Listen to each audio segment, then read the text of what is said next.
Welcome to the Jag Bros podcast. We are three brothers, JT, Joey, and myself, Jack, diehard Jags fans, and this is week number 1 of the Jacksonville Jaguars season. So make sure you go ahead and hit subscribe, follow along on whatever podcast platform, because every week we're going to be dropping a preview episode as well as a recap, hopefully from a Jags victory after week 1. So today we're going to be breaking down the Jags and Dolphins. But before we get into that, JT, I think we have to give some love, give a shout out to one of our followers.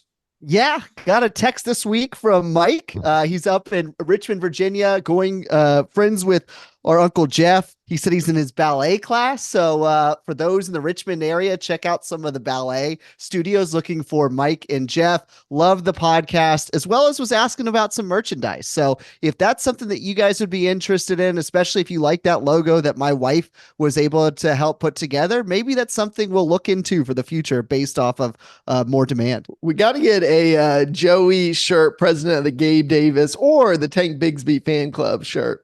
Hey, we're going to have to do that early in the season before people realize that neither one of those takes come true. Oh, we'll see.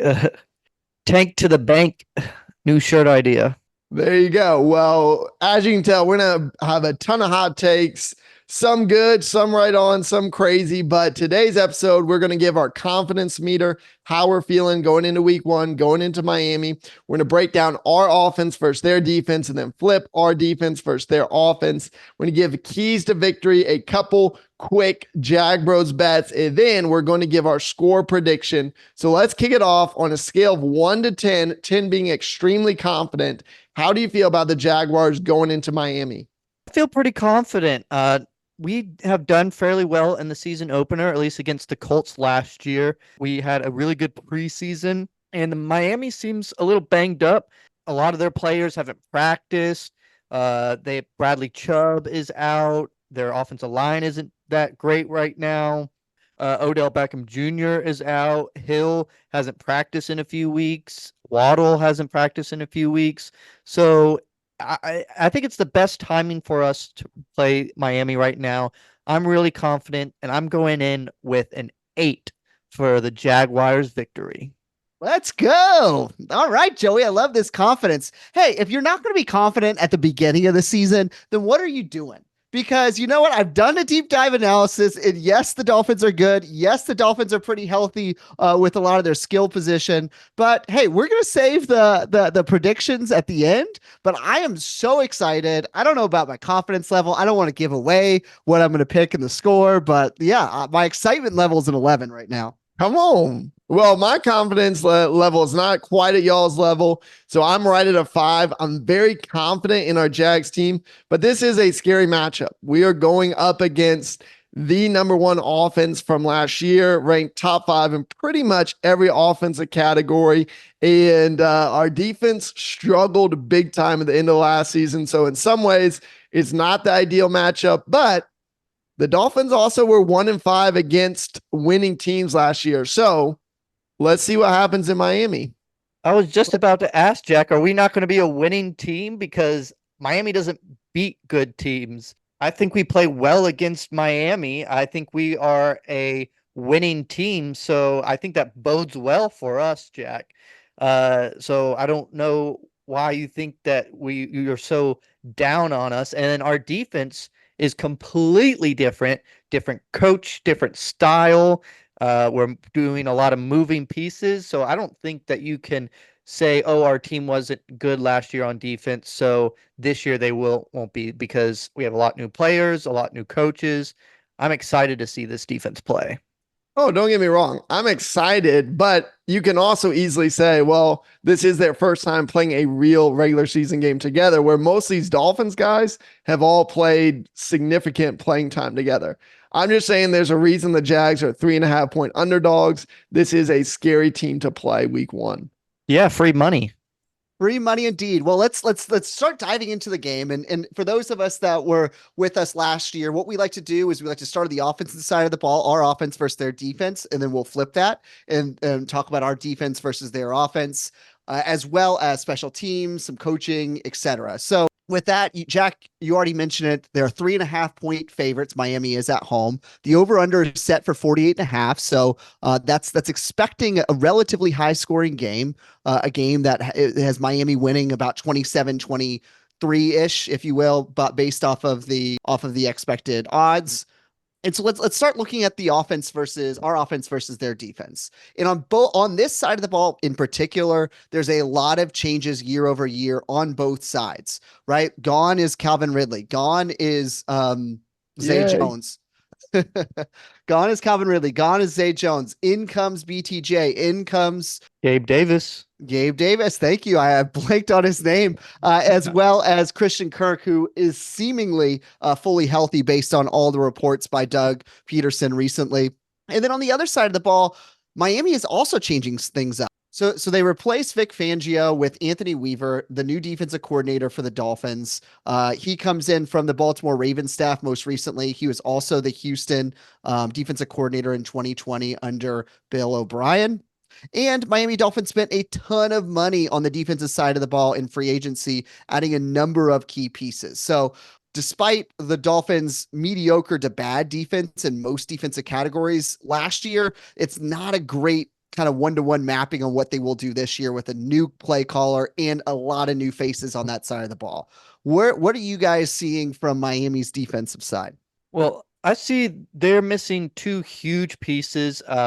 They don't have Wilkins anymore at D tackle, and Bradley Chubb is out on the edge. So they're missing two of their big key pieces. And they do have Jalen Ramsey, who will play well against us because he, for some reason, is scorned by the Jaguars. He also apparently hasn't practiced the last 2 days. So maybe there's something there. Maybe he's injured. I don't know. It really seems like the Dolphins aren't very healthy right now.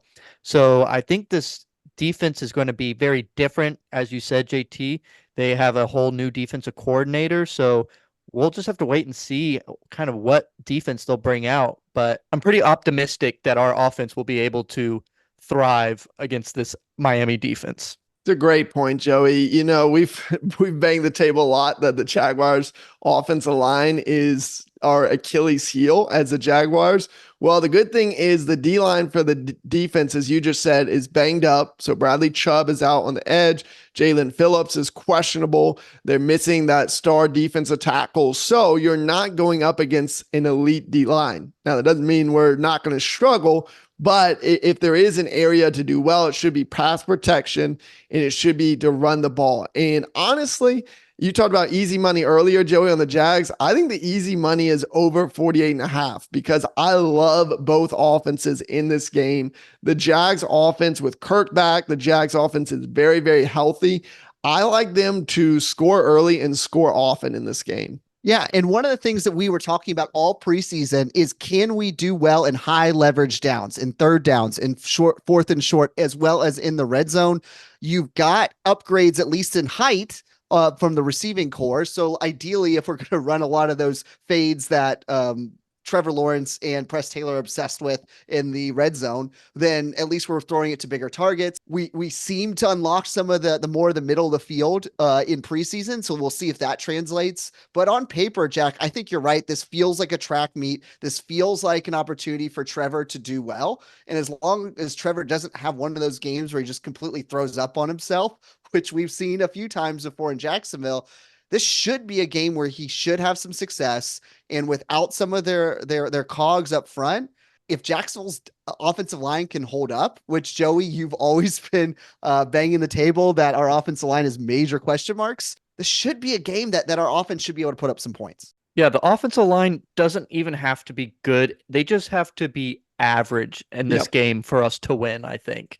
And as long as that they are average, that Anton Harrison takes a step forward, Cleveland actually plays well, Mitch Morris is the upgrade that we think he is, then I think that we do well. I think Etienne's able to break a few. Maybe Tank gets in there and gets a few good runs, and Trevor has time to throw it deep to his new wide receivers and Evan Ingram over the middle. I like our offense a lot in this game. Yeah, that's going to be a fun quarterback showdown. Both of these guys, Trevor and Tua, finished disappointing last year with the Dolphins getting smoked in their playoff game in Kansas City. Questions about toughness, that they can't play cold games. And then we all know the Jaguars' late season collapse after some injuries to Trevor. Well, both these guys go get paid. They have a lot of guys that are doubters to Trevor and to Tua. And I think both are going to be hungry to prove it. I like Trevor to go off in this game. I mean, I think this is an over 300 easy yard game for Trevor. And it better be, because on the other side of the ball, look, we talked about the Dolphins falling off a couple of times, but primarily one of the reasons why is because the Dolphins are relatively undersized. Mike McDaniel values speed over everything.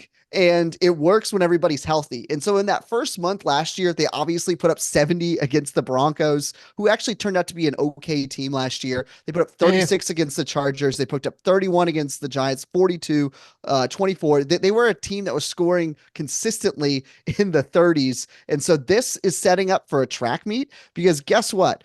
Tyreek Hill and Jalen Waddle are both relatively healthy going into this game. Pro Football Focus has Tyreek Hill as the best zone beater and the third best man-to-man receiver.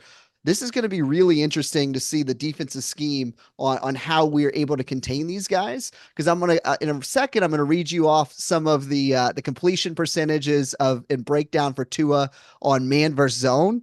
And it's going to be interesting to see how we actually devise a game plan. Talk about speed. Look at the Dolphins depth chart. You've got Mostert 4-3, A-Chain 4-3, Tyreek Hill 4-2, Waddle 4-3, Jalen Wright, their rookie running back, third stringer 4-3.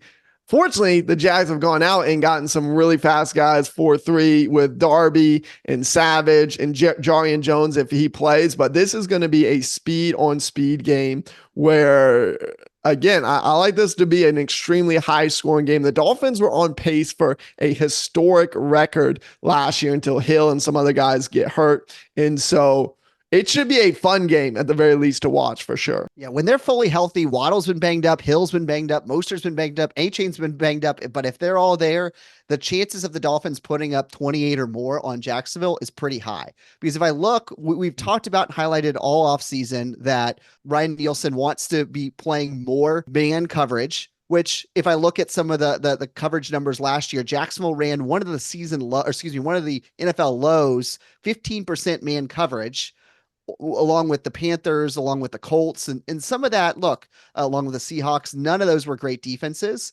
Now, part of that may be because you don't actually have the horses to play man, or maybe that's just a defensive preference. You look at the Falcons, they played 28% man. So they're still playing a lot of zone just because we're saying that they're playing man. No team actually played more than 50% man. And I think you have to mix it up with against Tua, or else he's just going to shred you. But Tua actually was the quarterback that saw the least amount of man coverage in 2023, actually 31st for quarterbacks.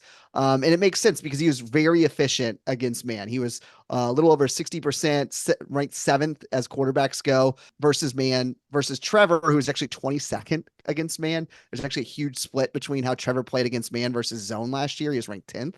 And so that'll be interesting. And I've already mentioned Tyreek Hill and Waddle are both man beaters. They're also both zone beaters. So how do you devise a game plan for that? That's going to be really interesting. And then one nice thing too, as we're thinking about the man splits, the Cowboys actually ran the most amount of man defense last year at 40%. And oh, by the way, we have their DB coach. And so ideally you're having a situation where some of our corners are getting coached at better man concepts so that we can at least contain Waddle and Tyreek and some of their other options. Love me some Chris Richard, our DB's coach. Well, Chris Richard also held them to only 22 points last season. The last four games the Dolphins played, they only scored 22 points, 19 points against the Ravens, 14 points against the Bills, and then 7 points against the Chiefs. So their offense was definitely on a decline. We'll see. They started off hot last year, but do they do that again? I don't know if y'all saw Mike McDaniel's interview, but that man looks like he's gone full Miami. And like, I don't know if he was fully in on coaching. It didn't bode well from that interview, me looking at him and being like, oh, he's on top of his game. It looked like, oh, he's gone full Miami and he's just partying all the time. he's an excellent coach, one of the top offensive minds, I think, in the league. And when he's fully healthy, you mentioned when they started to regress. Yeah, it's because they were injured and banged up, and all these little guys couldn't hold up against a 17 game season. Yeah, so so much is going to depend on our corners. Tyson Campbell coming back healthy, gets that big paycheck. Well, guess what? You're thrown into the fire week one. You've got to play press. You've got to bump Tyreek on the line, but you also are going to need help. JT brought up, you're just going to have to confuse the Dolphins defense as much as possible, because if you look at their stats from last year, top 5 in just about everything. First in running touchdowns, first in running yards per carry, first in pass yards, fourth in sacks allowed, second in red zone percentage touchdowns. And so this is a team, when they're healthy and when they're rolling last year, were unstoppable on the ground, unstoppable in the air. And so I'm excited, though. It is going to be, talk about a challenge. Ryan Nielsen in this defense gets the biggest challenge on week one. You talk about our secondary, Jack, but I actually think this is a much bigger game for our defensive line. This is where we went and added more players. We added Armstead. We added a second round and Mason Smith. We add our defensive coordinator, who is a defensive line coach. This is going to be a huge test. We need to stop their run, and we actually have to get after Tua so he doesn't have a long time to throw. I think that is absolutely going to be our biggest challenge, and where the defense needs to be the best is the defensive line. We have to get pressure into Tua and stop this run with this whole rotating defensive line, keeping everyone fresh, and then taking advantage of this offensive line that the Miami people have talked about may not be the best this year. It's banged up. They lost their offensive guard. They lost their center. I believe they lost their other offensive guard. So it's a not so great offensive line that our defense line gets to go up against. And those are the people who need to shine, is our defensive line this game. Look, we have Ryan Nielsen now. He was Atlanta's defensive coordinator last year. And two of the areas where he really excelled was on third down defense and in the red zone. Atlanta was actually third in the NFL on third down defense and fourth in the red zone. So whatever he's doing, creating high leverage opportunities, whether it's having a good first and second down, putting them in a longer position, or just being able to man up and have some great play calls there to get his defenses off the field, or to hold them to either 0 points or 3 points in the red zone, is huge. I think that's going to be a key for Jacksonville's defense. The one concern, if Jaguar fans, we've been used to and spoiled the last couple of seasons with all the turnovers we've had.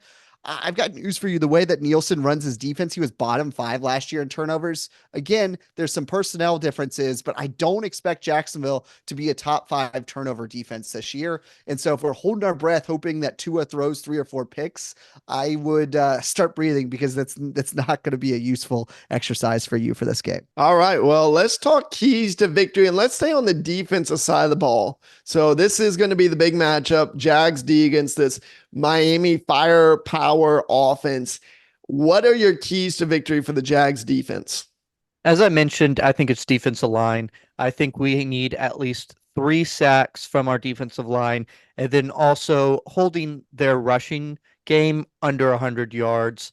If we can stop the run and also get pressure on Tua, I think that's our key to victory. Man, Joey, you stole my notes. I put down here, you need to make the Dolphins one-dimensional.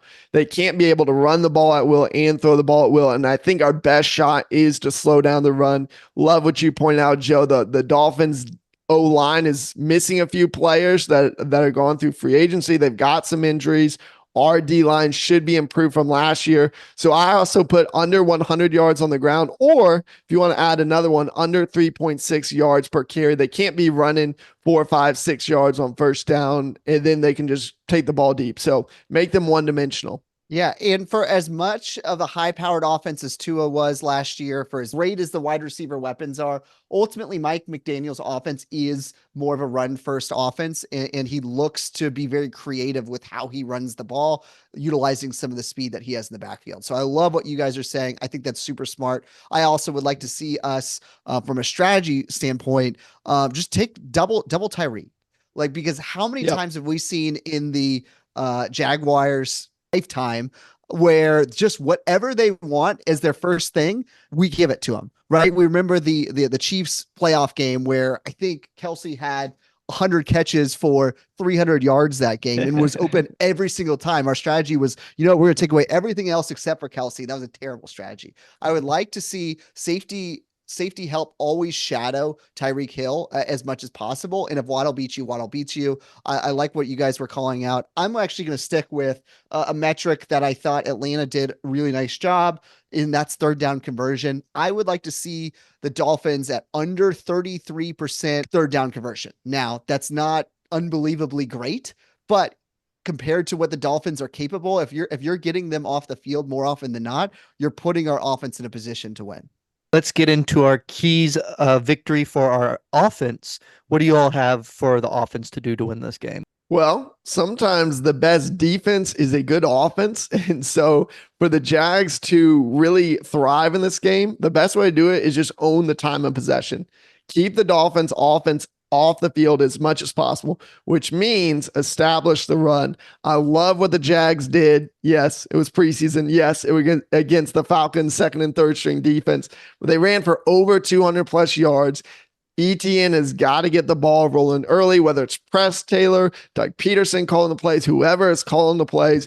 We need to run the ball and we need to be able to push that Dolphins defensive line back. And so I think the Jags need to have over 34 minutes time of possession, which means they have the ball for at least 8 more minutes of game time than the Dolphins. I think this offense needs to spread the ball around and mix it up. We were so one-dimensional last year with all these screen passes, pass first, never run the ball. I think we have to be very balanced, as you said, establish the run, but also spreading the ball around. Evan Ingram needs it. Brian Thompson Jr. needs to get some. Christian Kirk. I want to see the ball spread out as much as possible, making sure everyone's a part of this victory. I think that is how you beat the Dolphins, is have everyone involved, and we're not one-dimensional against this defense. Well, I highlighted this again and again and again and again and again and again and again and again last year. And that was, how many times do we get on their side of the field and come away with 0 points? Almost 8 times last year. If you add up some of our 8 worst games offensively, 4 times, an average of 4 times we're on their side of the field and we get no points, not even 3 points, but 0 points, whether it's because it was a Trevor turnover, whether it was because of a missed field goal, or because we decided to go for it, or because we punted after taking a 15-yard sack when we made it to their 42-yard line. And so for me, I think it's going to be a track meet because we've already outlined that. I think Jacksonville can only have one time where we are on their side of the field and come away with 0 points. You got to find a way to get 3. You got to find a way to get 7 more often than not. I think we've got some pieces in place to be able to do that. And if we only have 1, and I feel like we're going to be able to put up 30 points. Let's go. It's going to be a fun game. Well, before we get to our moment of truth, which is our score predictions for Jags versus Dolphins, we're doing something new this season. Let us know if you enjoy it or not. We're going to do what we call the Jag Bros Bets, just for fun, 100 or 200 points. And we're going to do this lightning round style. And I'm going to give us a couple different props. And you just say over under 100 points or 200 points. The first one being this: who from the Jaguars do you think will get the most receiving yards in this game? I think it's going to be Kirk. I'd go 200. Jalen Ramsey almost always covers the outside, and that's probably going to be Gabe Davis or Brian Thomas Jr., depending on how we elect to deploy that. So I'm going to go Kirk. I'm going to say surprise and say Brian Thomas Jr. I think he's going to have a few huge plays, one play at least over 40 yards, and I think he has the most most receiving yards this game. And I'd put that with only 100 points, though. Man, where's the Gabe Davis love, Joey? Oh, he's in the end zone. He's in the end zone watching everybody else score. No, getting TDs. Well, Joey, you and I are on the same page. I'm rolling with BTJ. I think if we can run the ball early, open up that deep pass, give me BTJ for 100 points as well. Now, something the Jags struggled with last year was turnovers on offense. So over under Jags offense 1.5 turnovers. Yeah, I'm going to go with the under 200. I think we played very well in the preseason. I think there's a lot of confidence. And I don't think that the Dolphins defense is very good at creating turnovers. And with it banged up as it is, I think we go under. As long as Tank Bigsby doesn't see the field, I think I'll take under as well. Wow. Okay. I Oh, hope Tank well, Bigsby's on the field the entire time. 0 fumbles. What about Well- interceptions caused by Tank Bigsby? Well, you don't have to throw it to Tank. well, I'm going to go under as well for 200, which leads us to a third prop because we've talked a bunch about Tank. He has been a fan favorite and Joey's favorite for breakout player. Last year, his game high was 32 rushing yards. Does he get over or under 32 rushing yards in this game? Easy under 200. Man, I think it's going to be like right around 30 yards. I think he comes in on third downs. 30 yards a Close to lot the of goal. yards. I know close to the goal line. I think he breaks a few. I'm going to say over 100. If you're close to the goal line and you're breaking a few, that means you're maximum getting 2 or 3 yards. Like you're gonna have to have a lot of those carries in order to get to 32. Well, Joey's got Tank going for 500 or 600 yards a season, so he's got to get more than 30 in a lot of games. Yeah, no, I got him over 100. I'm going under 200 points, and now let's flip to the defense. Wait, hold up.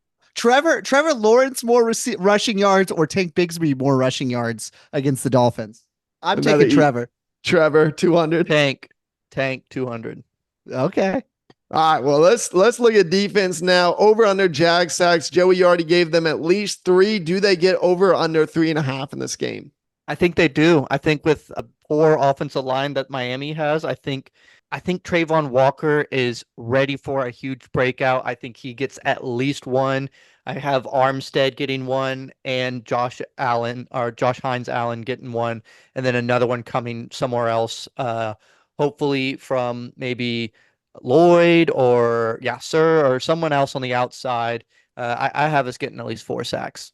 I'm going to put that at 200. You are crazy. Tua was one of the least sacked quarterbacks for starters last year. He's a very fast. This is a complete different offensive line. It's a quick read. It's a quick read. A lot of what they like to do is screens. A lot of what they like to do is quick slants to Tyreek Hill, and then he runs after the catch. I mean, I think we'll be lucky to get 2 in this game. This is a slam dunk under for sacks for me. I'm going to go under slightly. So give me just 100 points. I do think Trayvon Walker has a nice game because the Dolphins really only have one true offensive tackle. So Josh Hines Allen will have a tough, interesting matchup, but Walker should feast in this game. Dude, All you're right, crazy. You understand this Tua. offensive line is completely different than last year. I understand Yes, they that, were but one of the best offensive lines last year, but when you lose 3 players, you have the center that the Titans had last year, who's terrible. You have 2 offensive guards who weren't even starting last year. This offensive line's terrible. Even their own media was talking about how bad their offensive line is. So I don't know what you're just talking like about. the Jags. Well, yeah, no, but our offensive line is terrible, but we're not going up against a good defensive line, and I think we are That's a true. good defensive line. Joey, sometimes it depends on the style of game that they like to play. Look, I'm a buyer of our Jaguars defensive line long term, but realistically, Tua averages getting sacked about 1.5 times a game. And that is against some decent competition in times where they've been banged up too over the course of the year. So Tua is just a quarterback that gets rid of the ball quick. And that is how they scheme up their plays. So you're not going to see Tua run around like his head cut off like Justin Fields looking for the play to break down and make a hero play, which is why he was sacked almost twice as much as what Tua was last year. And he didn't even play as many games. Well, that's what's going to make this so fun. And hopefully you guys enjoy this as well, because we're going to get to see who was right. And we're going to keep track of it over the season. One final Jag Bros bet, lightning round real quick. Over under for Tyreek Hill, 125 receiving yards. Did it 6 times last year. Does he do it week 1 against the Jags? Yes, easy. I just don't think we're going to deploy the strategy that I'm talking about. And even if you do, I think he's going to be able to feast. And maybe that's just my inner Jaguar seeing that type of thing from time and time and time. And maybe this is completely different, but fool me once, shame on me. Fool me twice, shame on you. Whatever the quote is there. I'm going to go over for Tyreek Hill, 125. I got over as well. I think they're going to have quite a few passing yards, but I do think we shut down the run. I do have him over. And we're most likely to be playing Campbell on him, who we saw Chase just absolutely dominate him in the Bengals last year. And honestly, a lot of people. So unless Campbell starts showing us a top 5 form, I think that their number one wide receiver is going to have good games against us this year. Give me the under, because I think Ryan Nielsen is going to listen to the pod and say, hey, we can't leave Campbell on the island. I think he's going to throw a lot of different schemes and try to take away the Dolphins' big weapons. Well, it's time for us to select the winner of the game in our score predictions. We do not talk about this ahead of time. We are typically lean toward picking the Jaguars, even in times of difficulty. But if I remember correctly from our year last year, we all started out pretty hot, with Jacksonville starting out pretty hot, and then we all fell off a cliff as the Jaguars fell off a cliff for score predictions. But did we have a winner of the three brothers last year on Jaguars victories versus losses? Not that I recall. That's why we're going to keep track of it better. I remember Joey was in the lead late in the season, but I don't recall, Joey, if you pulled out the predictions or not, but we're going to keep track of it. And I know a lot of people are drafting fantasy football and come up with some fun and crazy punishments. We may have to do that of the loser of the Jag Bros Bets too. All right. Well, as I've probably made it pretty clear, I think the Jags are winning this game. Let's go. I think our offense plays very well. I think Trevor thrives. ETN breaks a bunch. Tank gets a good amount of yards. It's going to be a great day for the Jaguars, scoring 31 points, with the Miami Dolphins only scoring 24. Man, that's awesome. Jaguars over 30 points. The Dolphins under 25. That feels great. A Jaguars victory on the road in Miami. Oh, I would love that. And you know, I don't know what I'm going to pick here. And part of me, the head part of me tells me this is a Dolphins victory. I mean, I just don't think it matches up. It meets up well for the Jaguars, their strengths versus where we're stronger at. We're on the road catching the Dolphins in September. They're most likely going to be scoring at least 30 points. So with all of that said, my heart says I have to pick Jacksonville, right? I'm a Jag bro. This is the beginning of the season. My optimism and excitement levels are at 11. And so which way am I going to choose? Personally, the way I'm envisioning this in my mind, for those that remember a couple years ago, the Cowboys game when it was at home and Jacksonville started to mount that comeback and we ended up winning in overtime, where Trevor had maybe his best game as a pro outside of the second half of the Chargers game. I think that's the type of performance we're going to need from Trevor. We get that. That's another question. But that's what I'm envisioning in my mind. I think the Jaguars can win 34-31 with a last-second field goal from our rookie kicker, Cam Little, and I can eat all of the crow in the world for picking in him as an F rating in draft back in April. The quest to 20-0 continues. That's right. I have the Jaguars starting hot and starting fast week 1. I think we jump out early. I think we ride a wave of confidence all of a sudden to see the Dolphins come roaring back. And again, I've always said, I love that this is going to be a high scoring game. Tua versus Trevor, some of the potential future NFL quarterbacks. And I don't think this is going to get decided in regular time. I think it's going to be 31-31 going into OT. And then you're going to see both teams kick field goals in overtime to make it 34-34. And then, yes, we are on the Cam Little train, not an F, but an A+ grade, because the Jags, Cam Little is going to kick a game winner in overtime to win 37-34. Hey, that's what I'm talking about. We're pretty close there, Jack. Wow. Cam Little with the stones, 2 field goals to win the game in overtime. Young guy. I mean, so much younger than all 3 of us. That's crazy. But I love it. I love seeing Cam Little. He's got the huge leg for a little guy. Can't wait for the Jags to win. The youngest kicker ever drafted. And I'm just going to say, if that actually happens and Cam Little goes and hits 2 field goals in overtime, we got to blow up Twitter and get Cam Little on the pod, because that would be an incredible celebration. Let's go celebrate in South Beach, Mike McDaniel style, and bring home that W for Jacksonville. Jaguars victories here for the pros. So we're either going to start out all 1-0 or 0-1, depending on the results on Sunday. That's right. We're all starting off this season with a Jags victory. If you want, everyone go watch this game Sunday, kickoff 1 p.m. Eastern, 12 p.m. Central. It is going to be an incredible game in Miami, in the Sunshine State. It is going to be a fantastic game. There's going to be fantastic games all this week. Games Thursday, Chiefs versus the Ravens. You got the Eagles versus the Packers on Friday. So everyone, I hope, is watching NFL, but don't forget to watch the Jags. Don't forget to listen to us. Give us 5 stars. Listen to us on wherever you listen to podcasts, or catch us on YouTube. I hope everyone sees us on X and watches us also live tweet this game, because we will be super excited about this season and this big W coming in for the Jaguars. And we're going to go ahead and close out this pod until next time with a Jags W. Bye.